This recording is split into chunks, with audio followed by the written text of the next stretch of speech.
it would have been, I guess, early December, something like that. We got word that a Canadian battalion was coming. So, you know, hallelujah, something was happening. So I remember Wayne Reed, which is one of my guys, they said they're going to stage through Djibouti, which is obviously north of Somalia. So Wayne and I flew up to Djibouti to prepare to make arrangements so they could stage through there into Mogadishu. And it was there, while we were in the hotel, that we heard George Bush make the big announcement that, you know, Restore Hope was going to happen. So I remember turning to Wayne and saying, I guess we'd better get ourselves back to Mogadishu, see what's going on.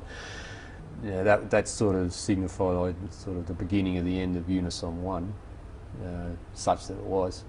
And then Restore Hope, which was, you know, sort of the US-led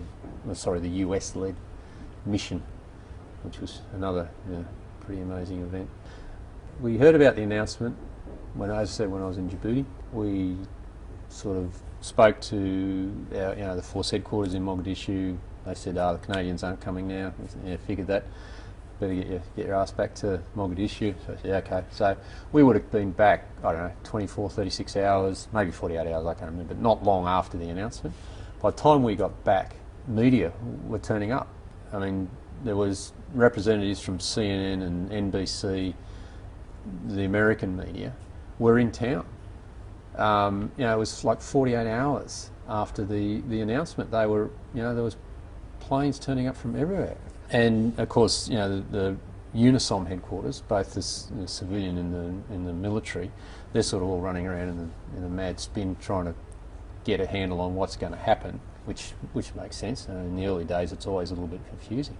But literally, there were you know, contingents of media, you know, their advance parties turning up and finding houses and taking vehicles from, you know, and bringing in inordinate amounts of money. UNICEF lost drivers because media agencies were able to offer more money than UNICEF could pay, and of course the, you know, little old driver's going to go where he gets a quid. So that was the most immediate impact. Was just all of a sudden, you know, people were turning up, and that was quite insane. So over the following sort of week or so, or however long it took, we started to get a picture of what I expected. They said, okay, you know, pack up, go home, you know, thanks very much for coming. You know, the Americans are coming, so it's all good. But then it started to evolve that we were going to take a step back.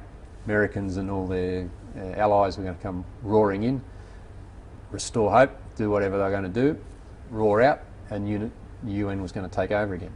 Okay, that's fine. You know, if that's the way it's going to be.